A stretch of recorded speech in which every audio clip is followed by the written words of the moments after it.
शिवज्ञानिषु लक्ष्येषु ध्यानयुक्तो विशिष्यते, ध्यानयुक्तेषु कोटिभ्यः समाधिस्थो विशिष्यते। लाख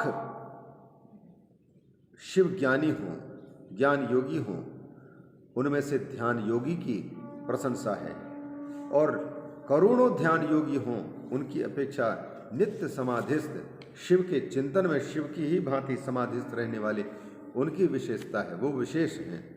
इस प्रकार से उत्तरोत्तर वैशिष्ट्यात् पूजायाम उत्तरोत्तरम, शिव भक्तों की जब पूजा की जा रही है तो पूजा किसकी किस प्रकार से होनी चाहिए, यह शिव भक्त की पूजा सबके समान रूप से नहीं बल्कि उनकी योग्यता के आधार पर उनकी पूजा है।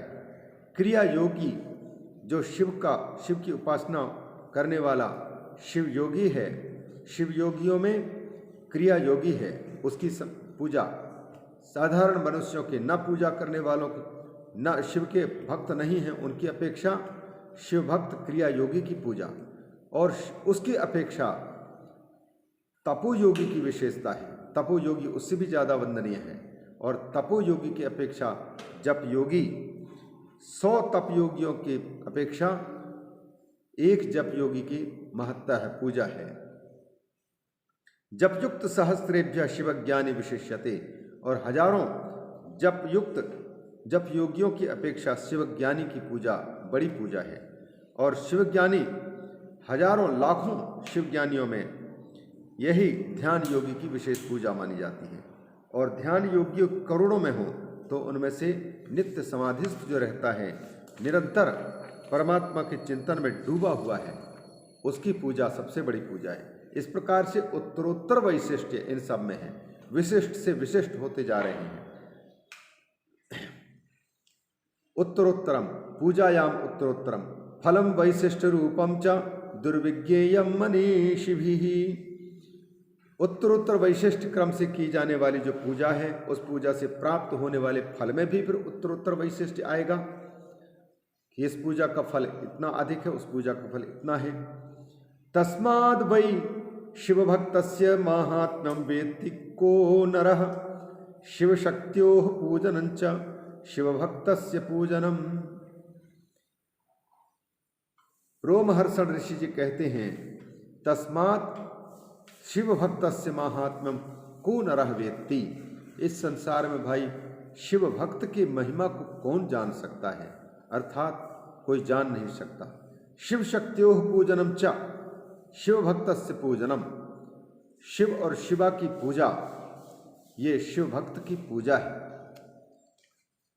कोई नहीं जान सकता शिव भक्त की महिमा को, कोई नहीं जान सकता। जो मनुष्य शिव शक्ति और शिव भक्त की पूजा भक्ति पूर्वक करता है वह शिव स्वरूप होकर के सदैव कल्याण को प्राप्त होता है।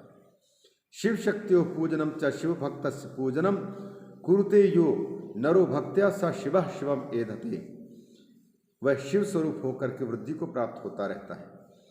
य इमं पठते ध्यायम् अर्थवद वेद सम्मतम् शिवज्ञानी भवेद विप्रः शिवेन सह मोदते।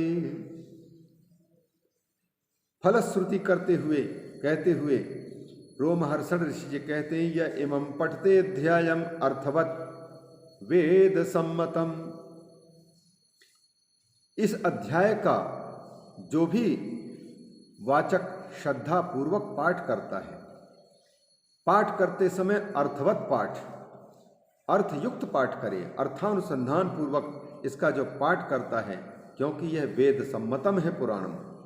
यह अध्याय वेदों में जो बातें प्रतिपादित की गई हैं शिव के बारे में, वही बातें यहाँ पर प्रतिपादित की गई हैं। अतः वेद पाठ से जो फल मिलता है वही फल शिव पुराण के पाठ से भी मिल रहा है। तो कहते हैं, या इमं पठते अध्यायम अर्थवत वेद सम्मतम, वेद तुल्य वेद सम्मत इस अध्याय का जो व्यक्ति अर्थवत अर्थ सहित पाठ करता है, अर्थात अर्थानुसंधान पूर्वक पाठ करता है, तो ऐसा विप्र शिवज्ञानी बन जाता है, भगवान शिव को प्रिय। और शिवज्ञानी होने के बाद शिव में और शिवज्ञानी में भेद नहीं है, अतः वह शिवधाम में शिव के साथ में आनंद मौज करता है। शिवज्ञानी भवेद विप्रः शिवेन सह मोदति। श्रावयेत् शिवभक्तांश्च विशेषज्ञो मुनीश्वराः। शिवप्रसाद सिद्धि स्यात् शिवस्य कृपया बुधाः। हे मुनीश्वरो, श्रावयेत् शिवभक्तांश्च विशेषज्ञो मुनीश्वराः। विशेषज्ञ, विशेष बातों को, शिव पुराण के मर्म को जानने वाले विद्वान को चाहिए कि वह शिव भक्तों को सुनावे। शिव की भक्ति जिनके जीवन में है उनको विशेष रूप से खुलकर के स्पष्ट करते हुए, उनकी सुनने की इच्छा को देखते हुए शिव भक्तों को इस पुराण को सुनाना चाहिए। इससे क्या होगा? शिवस्य कृपया शिव प्रसाद सिद्धि। भगवान शिव की कृपा से शिव की ही प्रसाद माने प्रसन्नता, शिव जी की प्रसन्नता जल्दी प्राप्त हो जाएगी। शिव प्रसाद की सिद्धि माने भगवान शिव प्रसन्न हो जाएंगे, उनका अनुग्रह प्राप्त हो जाएगा। हे बुधा, हे मुनीश्वराः।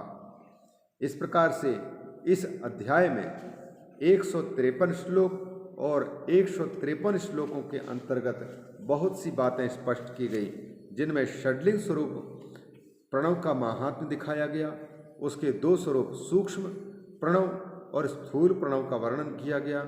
उसमें भी सूक्ष्म प्रणव के पुनः 2 भेद, ह्रस्व सूक्ष्म प्रणव और दीर्घ सूक्ष्म प्रणव, इनका निरूपण किया गया। इन मंत्रों के जपने का अधिकारी कौन है और उनका क्या फल होता है, यह भी वर्णन किया गया। इस प्रसंग में कार्य ब्रह्म के लोकों से लेकर के और कारण रुद्र के लोकों तक का भी विवेचन किया गया। क्रमशः 9-9 करोड़, कहीं कहीं 5-5 लाख जप करने से शुद्धि आदि के क्रम से अलग अलग लोकों की प्राप्ति, और उससे पहले यह भी बता चुके हैं कि 9 करोड़ जप करता है तो साधक को शुद्ध होता है वो, और इसके बाद पुनः 9 करोड़ जपता है प्रणव का, नमः शिवाय मंत्र का, तो वह इस पृथ्वी पर विजय प्राप्त कर लेता है।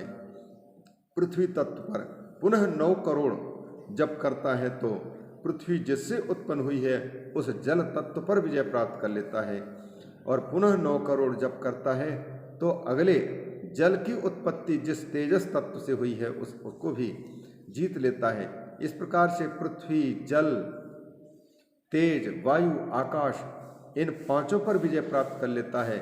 पुनः 9-9 लाख 9-9 करोड़ पुनः जप करता है प्रणव का, स्थूल प्रणव का, तो फिर वो इन 5 तत्वों के जो विषय हैं, शब्द, स्पर्श, रूप, रस, गंध, इनको गंधादि के क्रम से और शब्द पर्यंत उन पर भी विजय प्राप्त कर लेता है। और अंत में अहंकार से, क्योंकि तन्मात्राओं की उत्पत्ति और फिर तत्वों की उत्पत्ति ये हुई है, अतः अहंकार पर भी विजय प्राप्त कर लेता है। इस प्रकार से ये 108 करोड़ मंत्र जप करके साक्षात भगवान शिव के नज़दीक पहुंचने का व्यक्ति अधिकारी बन जाता है। ये बात कही जा चुकी है। और फिर लोकों के वर्णन में अंत में ऐसे लोक का भी वर्णन किया जहाँ पर काल की दाल नहीं गलती, अर्थात कालातीत लोक, वो है काल चक्र लोक, जहाँ पर भगवान महामहेश्वर काल चक्रेश्वर के नाम से विराजमान रहते हैं। 5 आवरणों की चर्चा की गई है, 5 मंडपों की चर्चा की गई है। आवरण पूजा के अंतर्गत शिवलोक के अनिर्वचनीय वैभव का निरूपण किया गया। और अंत में हम लोग आज पढ़ रहे थे शिव भक्तों की पूजा की महत्ता, अर्थात शिव भक्त चाहे वह स्त्री हो या पुरुष हो, उसकी पूजा करने से शिव ही की पूजा मानी जाती है। और शिव भक्त की पूजा से शिव जी अधिक प्रसन्न होते हैं अपनी पूजा की अपेक्षा। प्रीत तरह, प्रीतः और प्रीत तरह, तरतम भाव है। इस प्रकार से यह अध्याय विशाल अध्याय है, बड़ा अच्छा विवेचन आया है इसमें। इति श्री शिव महापुराणे प्रथमायां विद्येश्वर संहितायां प्रणव पंचाक्षर मंत्र महात्म्य वर्णनम नाम सप्तदशोऽध्यायः। श्री कृष्णार्पणमस्तु, श्री शिवार्पणमस्तु, श्री शंकरार्पणमस्तु। बोले शंकर भगवान की जय।